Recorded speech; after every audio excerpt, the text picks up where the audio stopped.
Hello, everybody. Welcome to the lunch table. My name's Evan, and today I'm going to be recapping Wildcard weekend, talking about the games that happened over the weekend, and also the big news coming out of today: Mike Tomlin being fired from Pittsburgh or leaving Pittsburgh, and all of the other head coaching opportunities. But before we dive into today's episode, make sure to like and subscribe if you enjoyed, and to follow us on TikTok and Instagram at lunchtable.takes.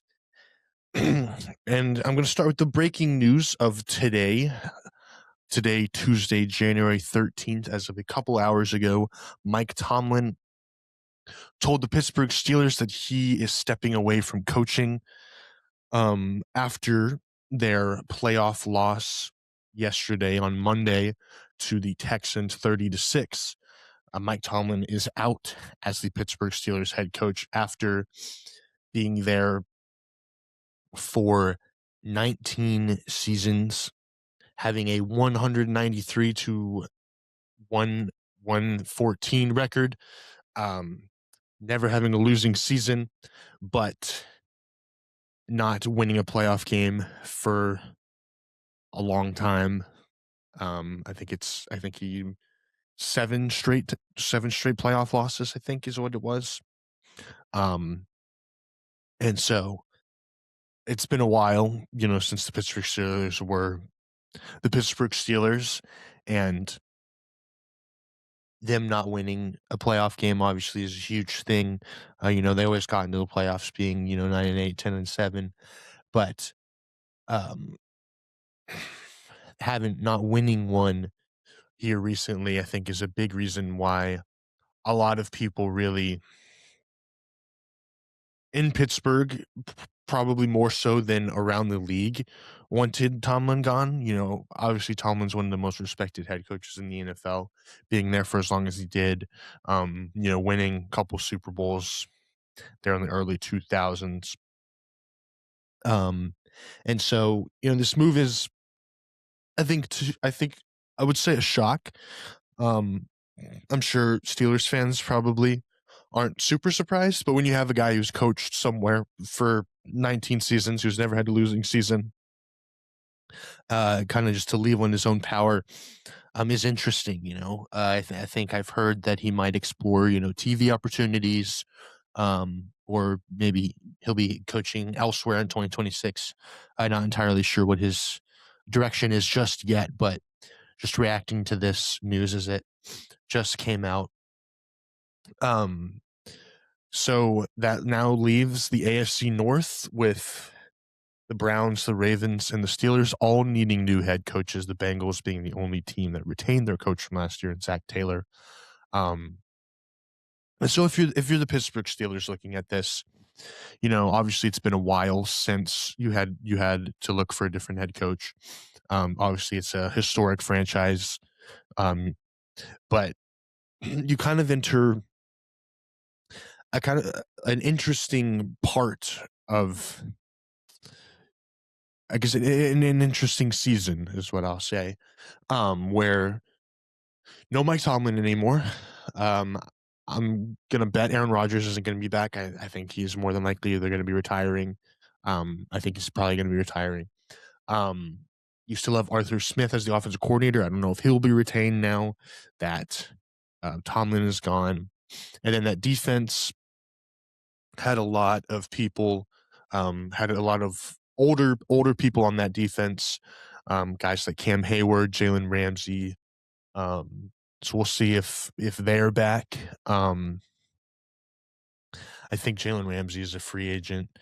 Um, and then obviously, Cam Hayward is 20 or 37, I think, 36. So he's getting up there, but he's still obviously a really great player. But yeah, you have pending free agents being guys like Kenneth Gainwell, who had a pretty solid year, Cole Holcomb, Kyle Duggar, who they just got recently. And then you have, those are mainly the big ones, and then just some more like depth guys.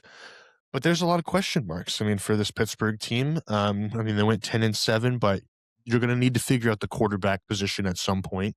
Because rather than just kind of punting it and just kind of doing this cycle of quarterbacks, you drafted Kenny Pickett a couple years ago, that didn't work out. And then since then, you've had, Mason Rudolph's played games, Justin Fields, Russell Wilson, now Aaron Rodgers. Um, and so again, they're not really in a spot to draft a quarterback, and this year isn't that deep of a quarterback class. So if I were to guess, they're probably gonna, they could be in the Tua sweepstakes, the Kyler Murray sweepstakes, the Malik Willis sweepstakes, Mac Jones, those types of guys would be guys that I would imagine they'd probably go after, because I don't think you can seriously expect to win games with Mason Rudolph as the starting quarterback. So it'll be interesting to see what they do quarterback wise. I do think they still need weapons offensively. Obviously, if they retain Kenneth Gainwell, him and Jalen Warren are good. You have Pat Freiermuth at tight end, and then Darnell Washington, but Darnell just got hurt. But the receiving core is really the big thing. I mean, they ran out there on Monday with DK Metcalf, who you traded for in the offseason, who I would say all things considered played fairly well. Finished here with 850 yards, 6 touchdowns. So you have him, but outside of that, it's Adam Thielen, Marquez Valdez-Scantling, Calvin Austin, like guys who A, I don't think will be on the team next year, and B, just aren't that great anymore. And so it's really hard to establish really great offense when you're just consistently running the ball. And we saw that in the Texans game, that just loaded up the box, and Aaron Rodgers had 0 time to throw the ball. I'll talk about more of that later.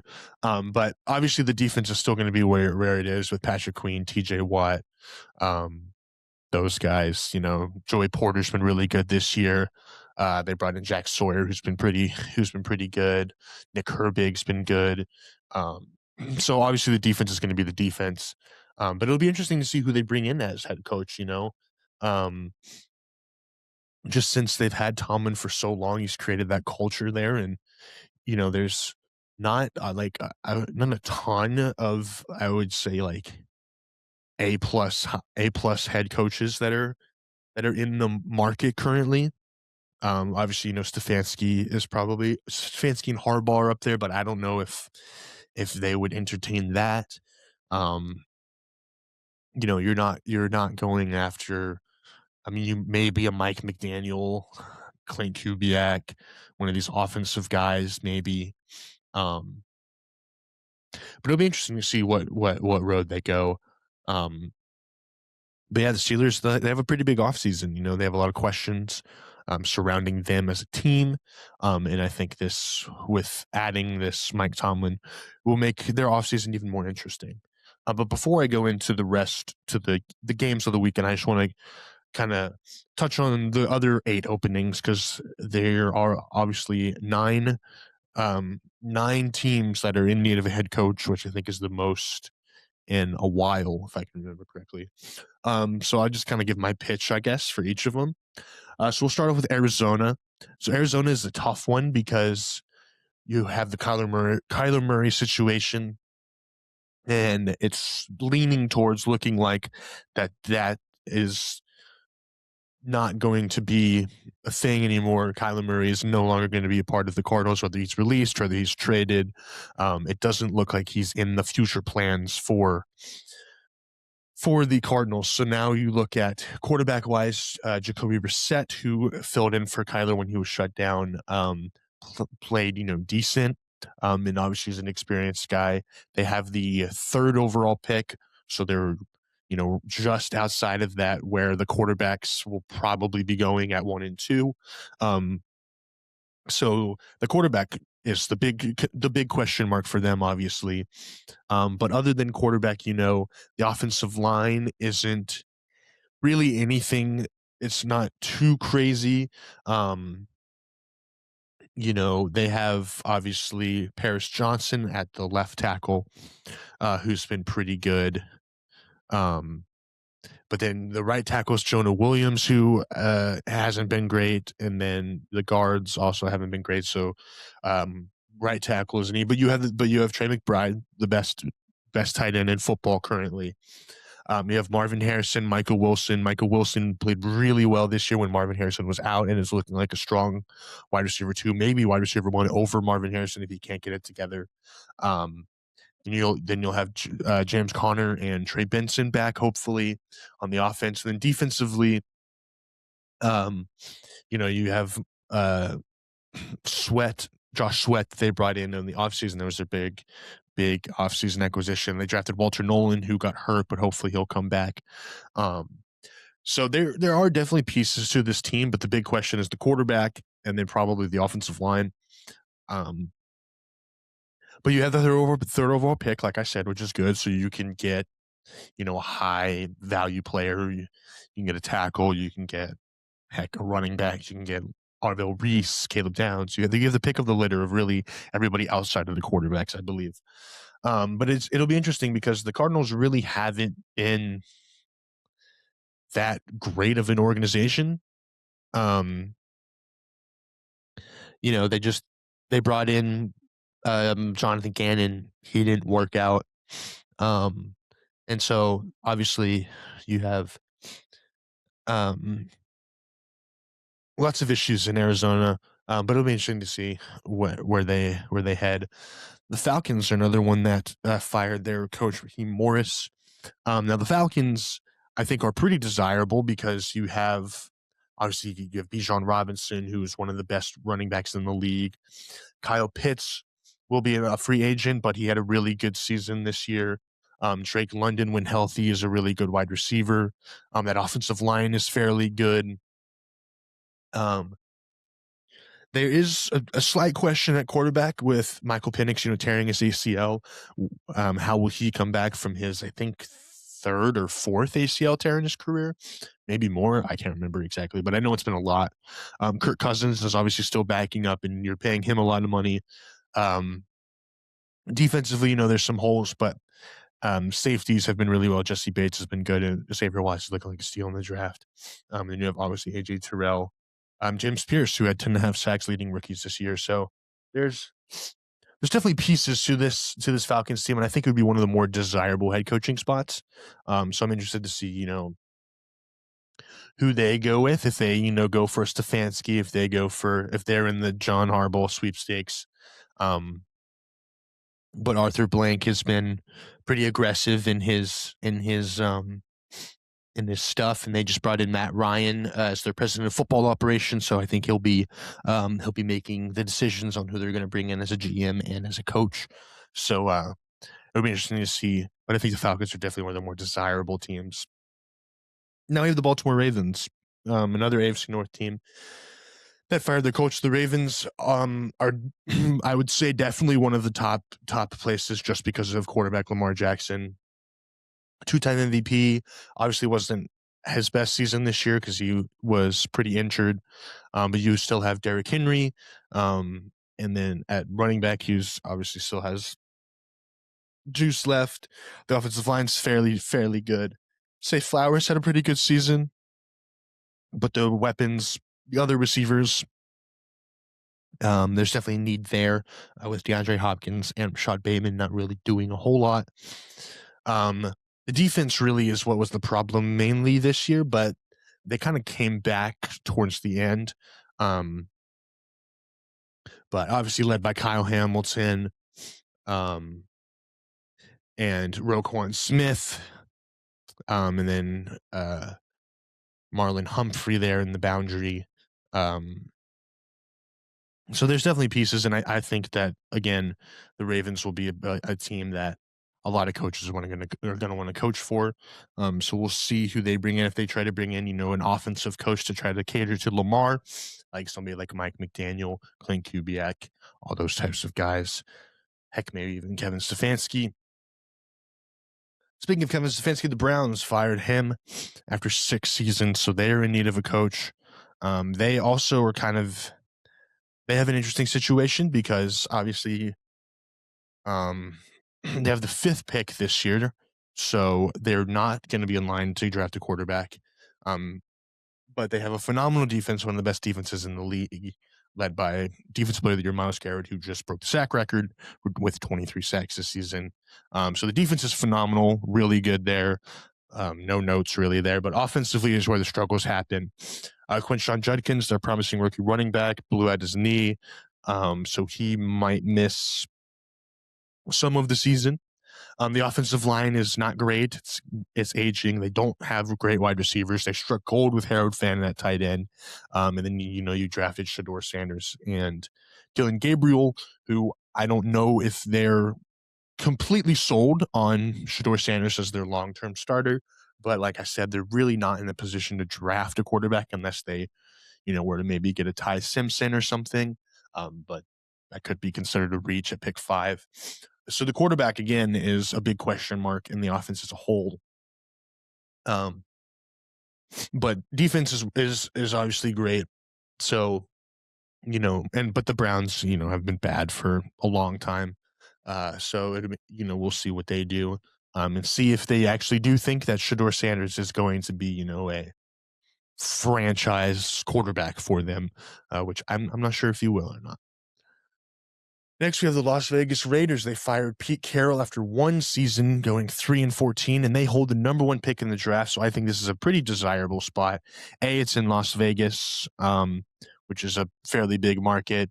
B, and odds are you're getting Fernando Mendoza, who currently is the Heisman Trophy winner and is in the national championship for Indiana, and will more than likely be the consensus first overall pick. I mean, he's going to play Geno Smith, who was just awful this year. He was terrible, one of the worst quarterbacks in the league. But then you add that to last year's draft pick, Ashton Jeanty, and 2 years ago's draft pick, Brock Bowers. And I think you have yourself, if you can get some wide receivers, maybe later. I think there's workings for a good offense there. And then defensively, obviously led by Max Crosby, there was some disconnect between them towards the end of the season. So we'll monitor how that situation goes, if he's still there or not. But he's obviously a beast. Outside of that, the defense isn't crazy. So there's still a lot of work for this Raiders team, but I think getting your quarterback in Fernando Mendoza is going to be big, and continuing working around Brock Bowers, who is already one of the top tight ends in the league, and Ashton Jeanty, who didn't go like crazy in his rookie year, but was still really good. Then we have the Miami Dolphins, who fired Mike McDaniel. They, again, have a quarterback situation with Tua more than likely not being their quarterback anymore, and then not really being in the spot to draft one. So it'd be interesting to see. They played Quinn Ewers last couple of games of the season. He wasn't crazy. And so, they'll probably be in the Malik Willis sweepstakes, Mac Jones, all those type of guys. Tyreek Hill, his future is in question with him getting hurt and his age and kind of his off-the-field antics. They still have Jalen Waddle. Devon Achane was really good this year. Defensively, they're not great defensively. They were towards the bottom in units defensively this past season. So there's still definitely a lot of work with this Miami team. So it'd be interesting to see which route they go. But really the big thing with most of these teams is there's a lot of quarterback question marks surrounding a lot of these teams that have had coaching vacancies. One that doesn't, though, is the New York Giants, which is probably one of the more favorable ones, led by rookie quarterback Jackson Dart. He had a pretty good year, all things considered, and may even win the offensive rookie of the year. Cam Scattaboo, who was going crazy before he got hurt, he'll be back. Malik Neighbors, who tore his ACL, he'll be back. So you have some really good players there on offense. And then you have Andrew Thomas at left tackle, who's been, an anchor there.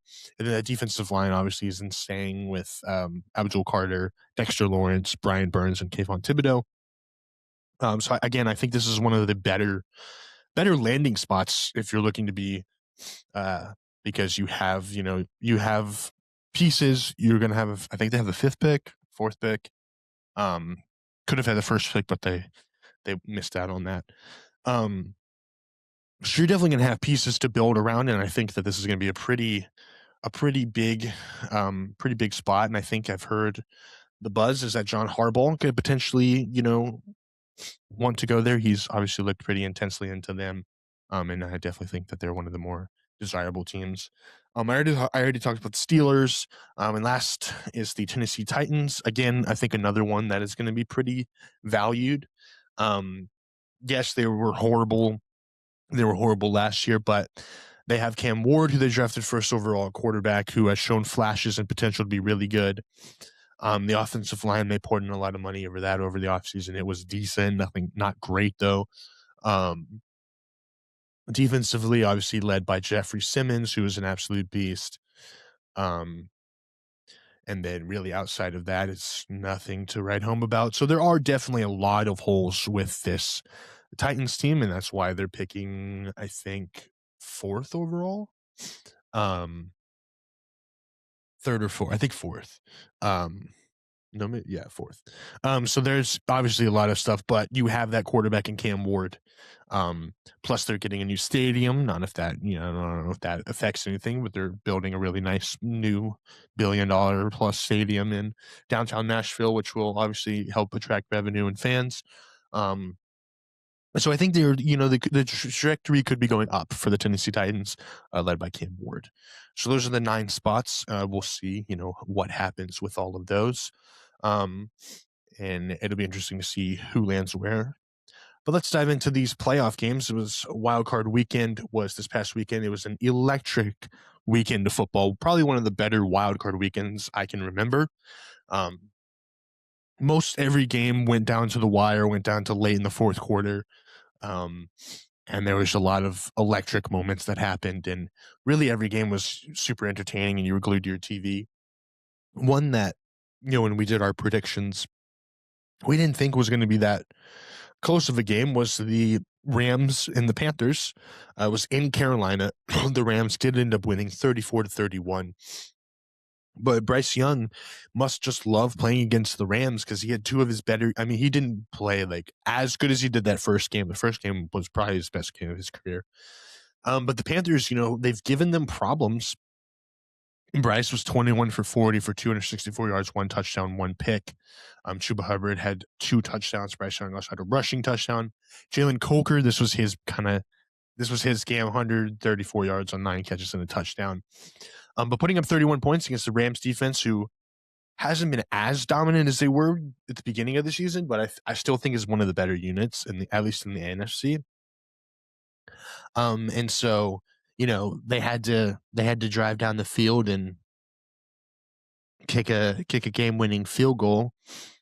They got that game-winning touchdown there at the end by Kobe Parkinson, that crazy one-handed catch that he made. That was a great play. But Matthew Stafford continues to, I think, build on his MVP case he went 24 for 42, 304 yards, 3 touchdowns, 1 pick.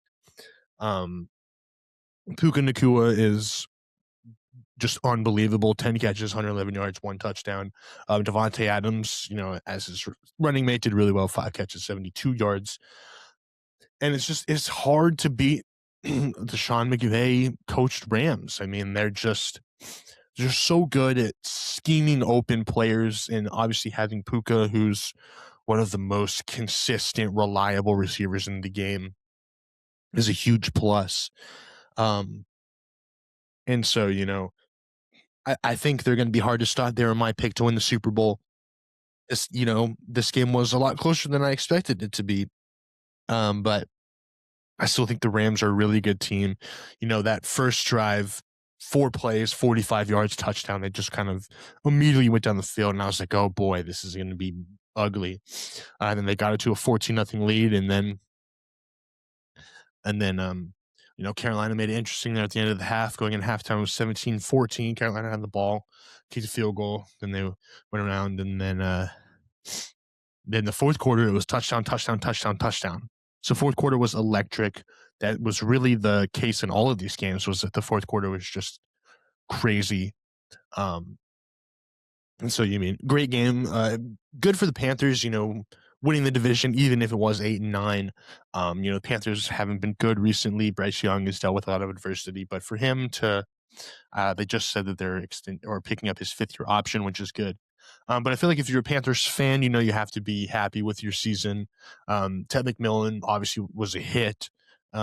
He finished the season with a little over 1,000 yards, 7 touchdowns. Finished this game with 5 catches for 81 yards.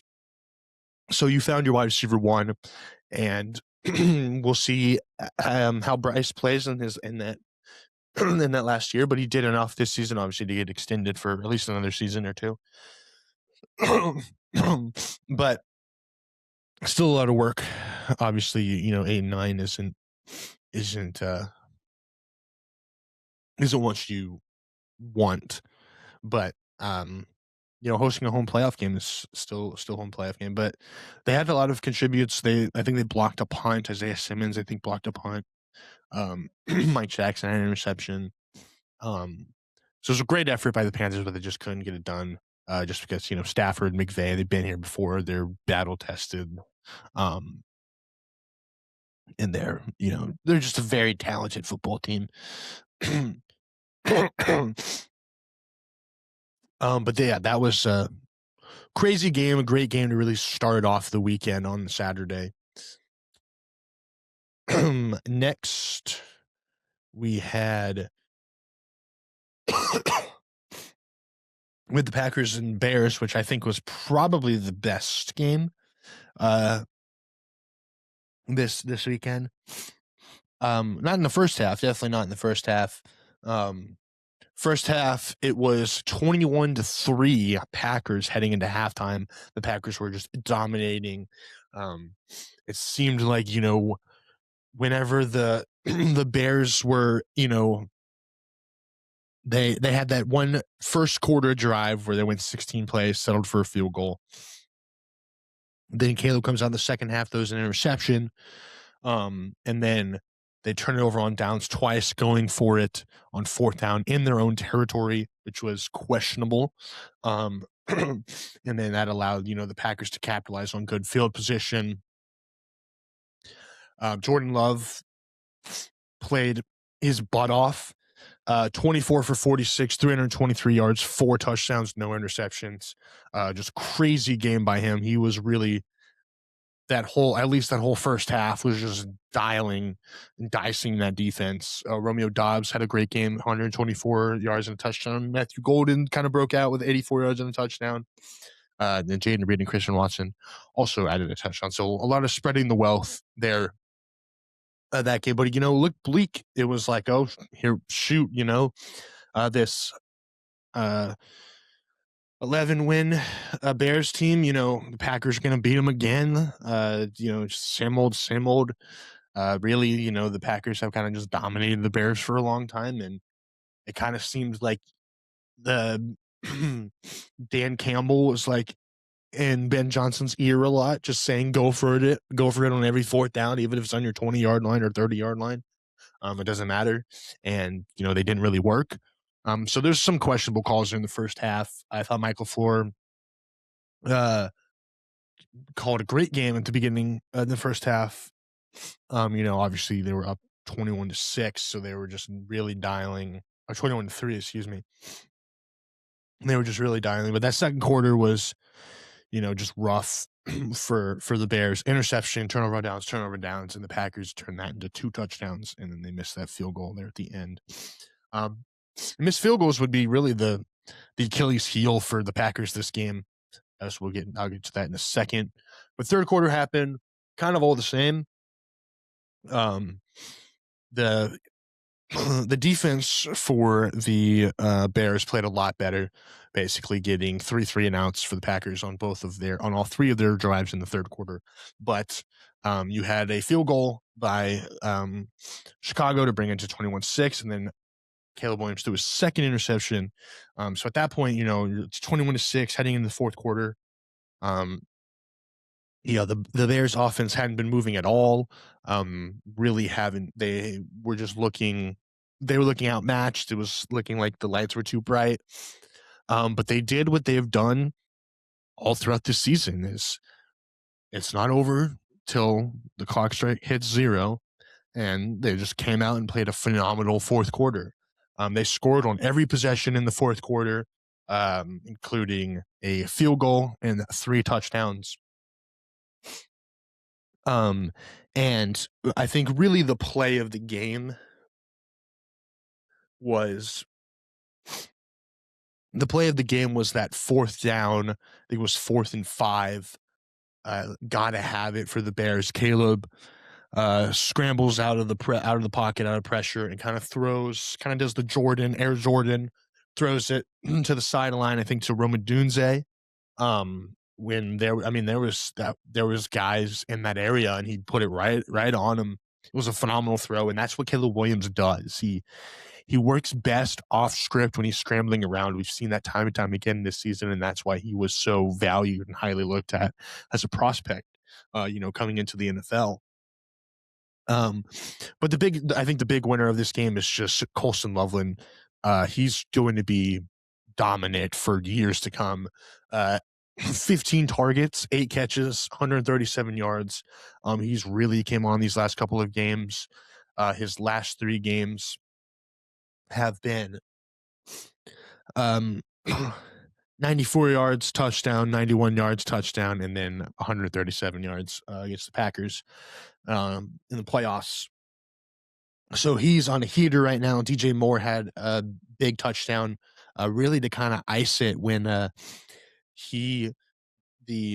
Bears ran one of my favorite plays, which is a trips, and then the outside guy does a fake screen. The middle guy, I think, either pretends to block or kind of runs an inside, and then the third guy on the right kind of pauses and then kind of shoots up the seam, and he was wide open, and Caleb put it on him. And then. So, I mean, that was just a phenomenal game. Chicago was rocking. I felt good. I felt happy for Chicago. They haven't been good in a while and haven't hosted a playoff game in who knows, I don't know how long. And for them to win and really rally, I think was huge. And, after the game, you could see just how much the Bears and Ben Johnson hate the Packers. He barely shook Matt LaFleur's hand. Then in the locker room, he was saying like, F the Packers, I hate those guys, F them, which I think is great. People were hating on it. I think it's awesome. That's what rivalry football is. And I feel like in the NFL, we don't have these great rivalries as we do in college. And so when you have rivalries, I mean, this is one of the longest rivalries in sports, that it's just so deeply rooted, and I hate the other team. It just makes it fun. And then with the cheese graters, everyone grading cheese, Caleb Williams doing that at the end, wearing the cheese grater hats, it was just awesome. But a lot of question marks, for the Packers here. A lot of Packer fans are wanting Mike LaFleur fired. And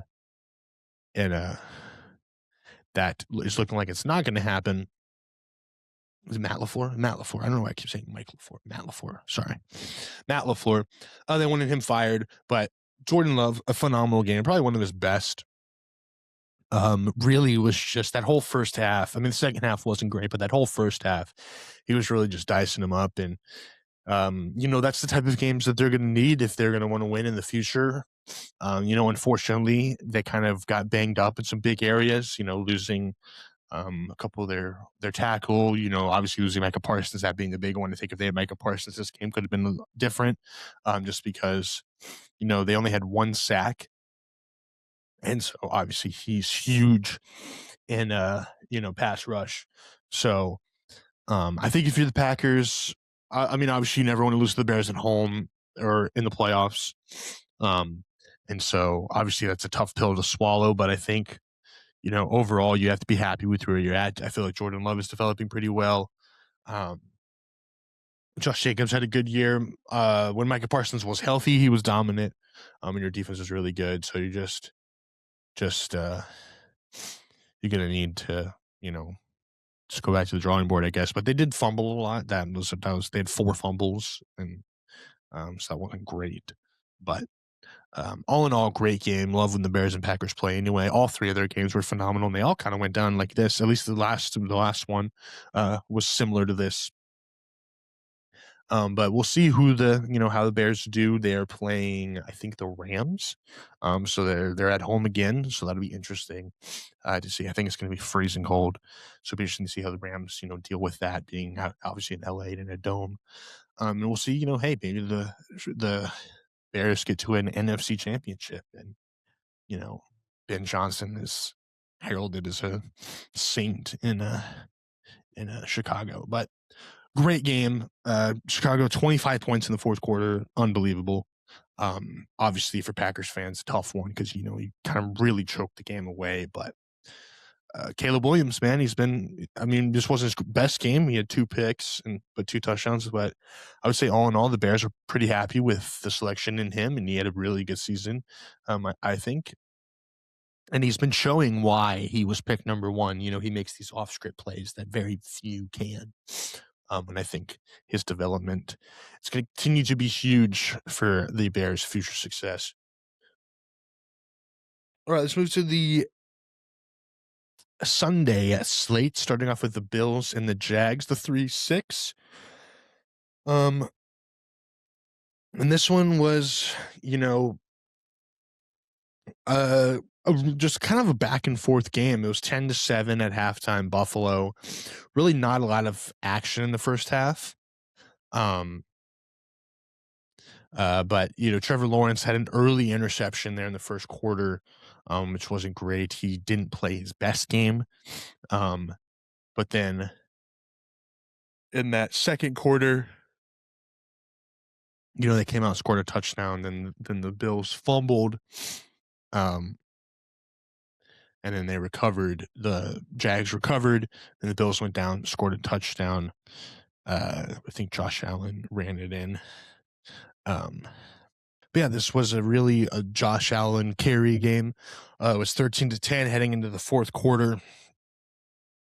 And again, another electric fourth quarter. 4 touchdowns between both teams. It was just touchdown, and then obviously the interception to end the game. And so obviously, the Jags are disappointed. They had a really good season, but again, Trevor Lawrence really not playing great in the playoffs.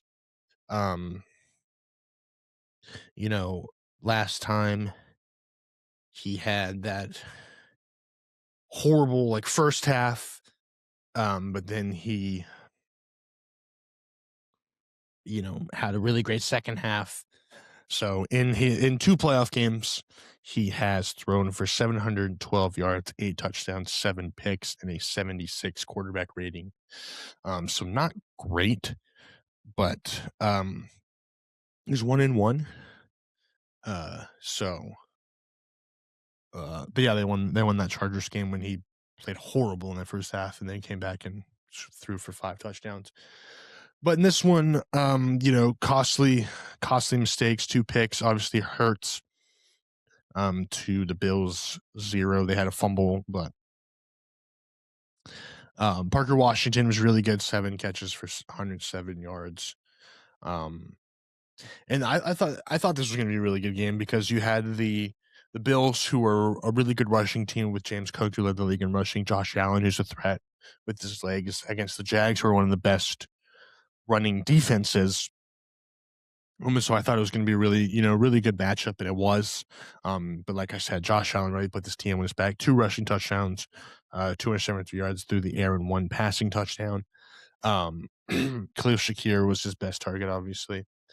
But they got it done, and the Bills, I think if they would have lost this game, then I'm sure they probably would have been pretty upset just because no Mahomes, no Burrow, no Lamar.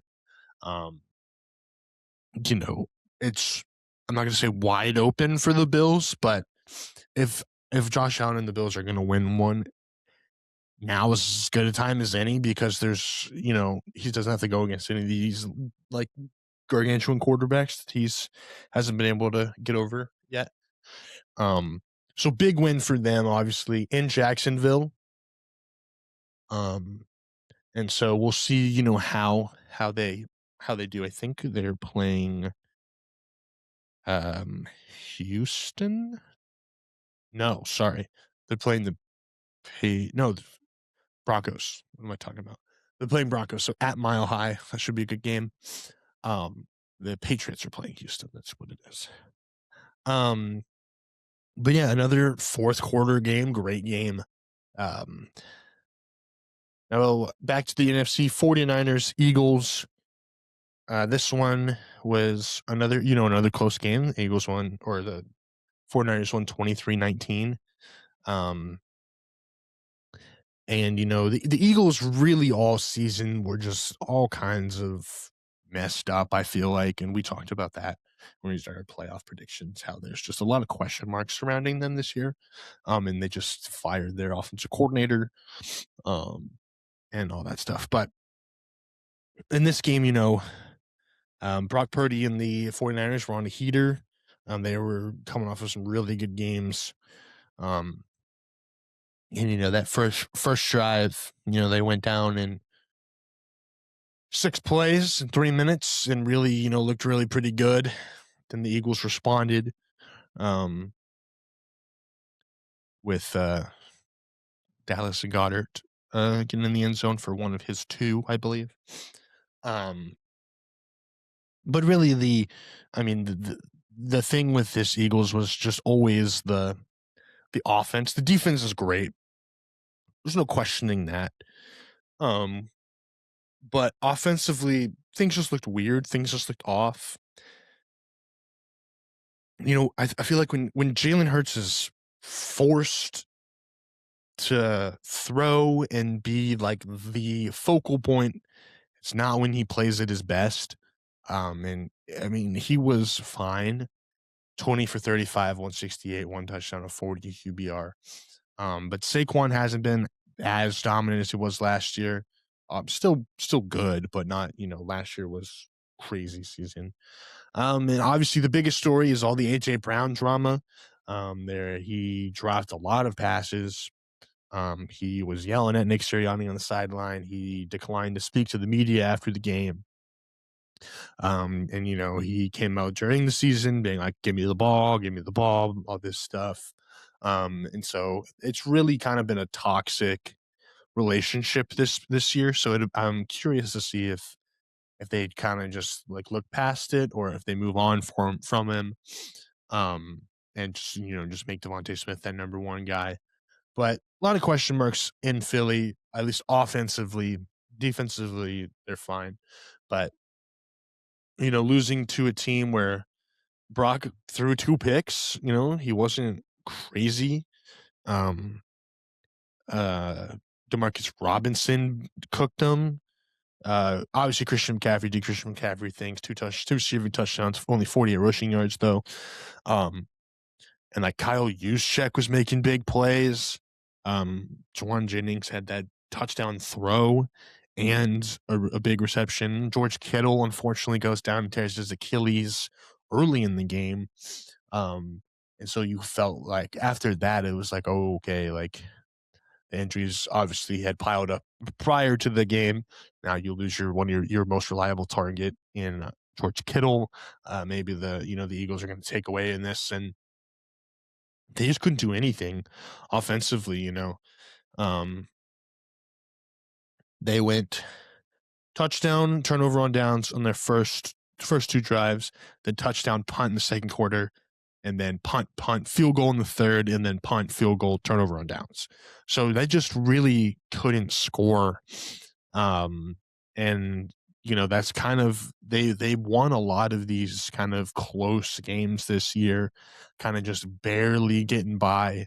Beating the Bills 13-12, beating the Lions 16-9, the Packers 10-7, the Chiefs 20-17, the Cowboys 24-20. They won a lot of these close, kind of a lot of them low scoring games. And so, there was a lot of question marks coming into them. And, they reared their ugly head against a well-coached 49ers team that I think was more hungry. They were doubted. I didn't think they were going to be this good this season, just because of all of the players that they lost. And then obviously throughout the season losing Nick Bosa and Fred Warner. So props to them. Props to Kyle Shanahan for keeping them together. And I mean, Brock Purdy missed a pretty good chunk of the season. Mac Jones had to fill in, did really well.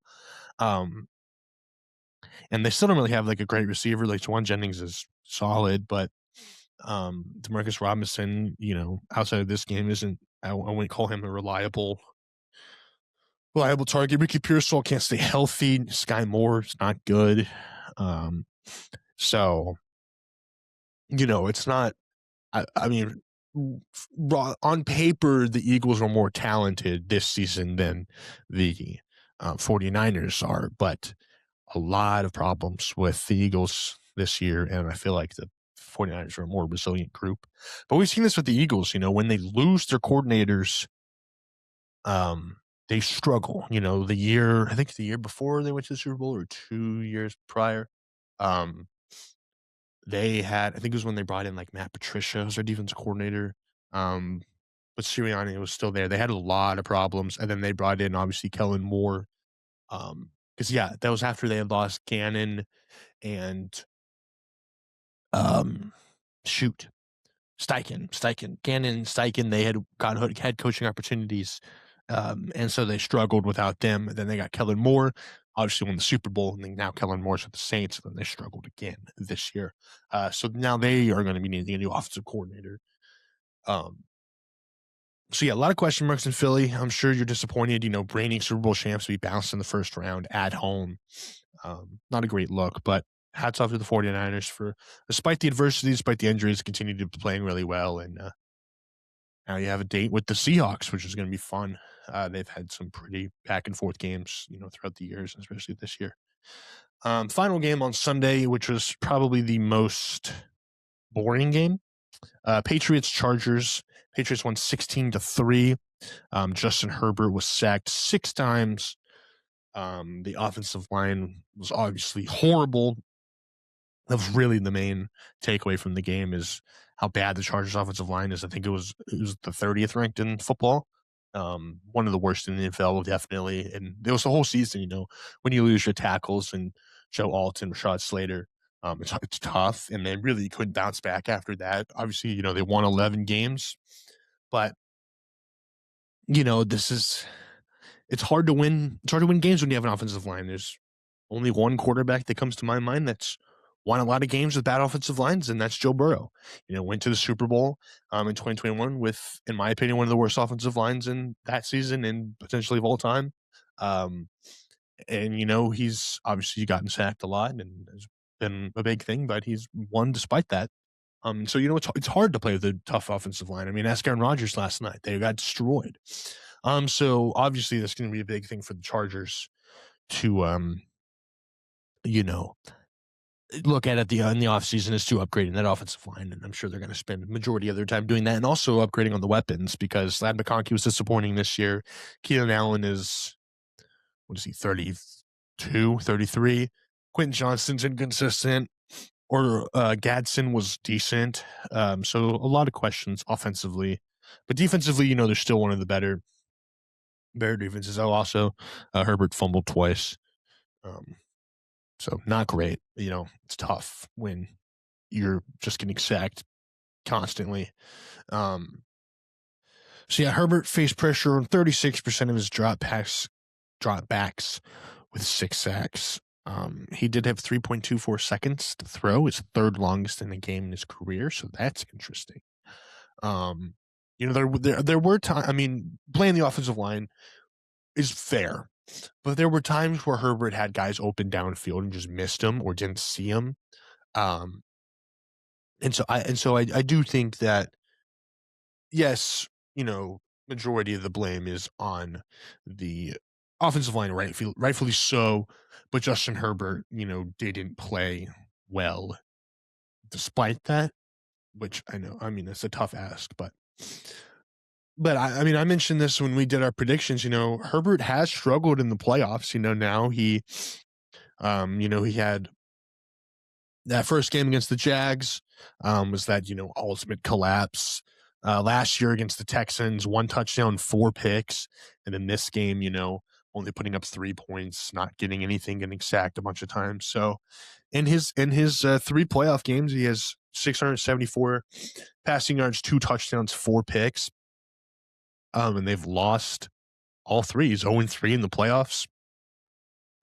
And so I do think it's fair that people are questioning him when it comes to his ability in the playoffs. I mean, obviously, having a bad offensive line it's hard to come back from, but I do think it's valid to ask that to talk about his playoff struggles. I mean, it's been a thing, and I mean, you can't. I feel like you can't really just ignore him. I know everyone tries to make excuses for him, but it's. I mean, Justin Herbert was like coming into the NFL was looked at as like the perfect quarterback. Huge arm, um, big guy, can run, can process really well. And obviously, he set a bunch of records for first 5-year things or whatever. But when it comes to the playoffs, he hasn't shown it yet. So, a lot of people have had him in, the top tens and stuff. And so I think it's gonna be interesting over the offseason to really see where he's looked at in the public eye. Because you can't brush the struggles under the rug, I feel like. If it was just this is a 1-game thing, you can blame the offensive line. But I mean, last year he threw 4 interceptions in a game.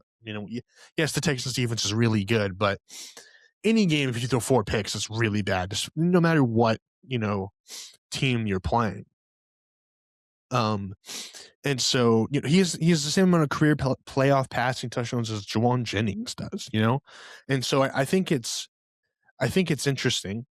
I don't think he was the problem. He wasn't the reason they lost the game. Obviously, I think it's the offensive line. And I've said that multiple times. So I'm not trying to say that Herbert's not a good quarterback. I think he's a good quarterback. I just think you have to, when talking about him, you have to include the playoff struggles. You can't brush under the rug and make excuses for him every time, because truly elite quarterbacks can overcome things. We saw, but obviously it's hard. It's hard when you have a second or two to throw the football. I understand that. I know football. I get it.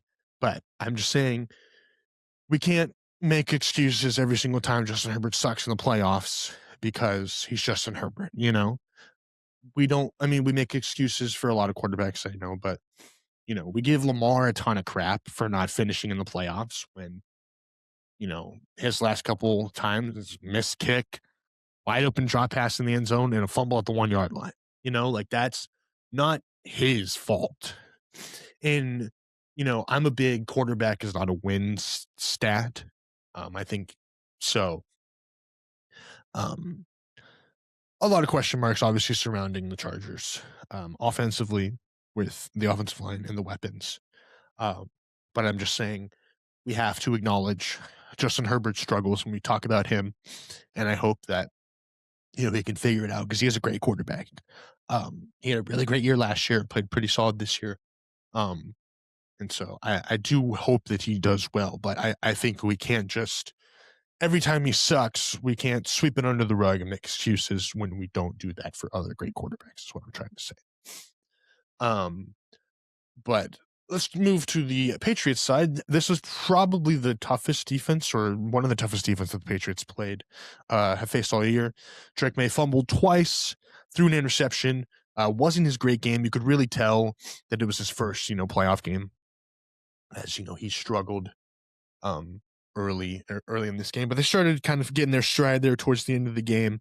There in that second half, but at halftime, it was 6-3 New England, and going into the fourth quarter, it was 9-3, and so it was not a great game. So I'm very curious now, seeing the Patriots, obviously 14-3, phenomenal season. Drake May, rightfully so, is in the MVP conversations. Mike Vrabel, Coach of the Year, all this stuff. I did mention, and a lot of people have mentioned before the playoffs, their strength of schedule. They played the easiest schedule in the NFL. And so would that come back to bite them? I don't know. But now you're going against a Houston team that we just saw defensively dominate, and they're the best defense in the country.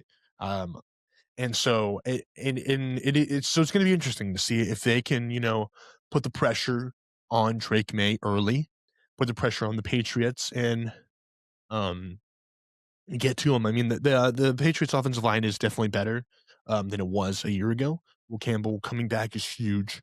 But I'm very interested to see how this matchup goes because, offensively, the Texans didn't look great, but defensively they're phenomenal, and that defense is a Super Bowl winning defense and can beat any team. We saw that last night.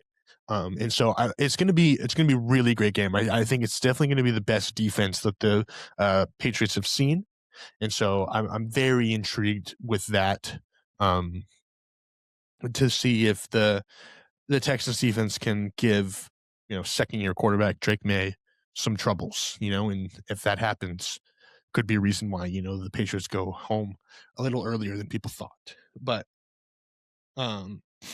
I mean, a win is a win. Obviously, 16-3 is not a great game. Nobody really played it really well.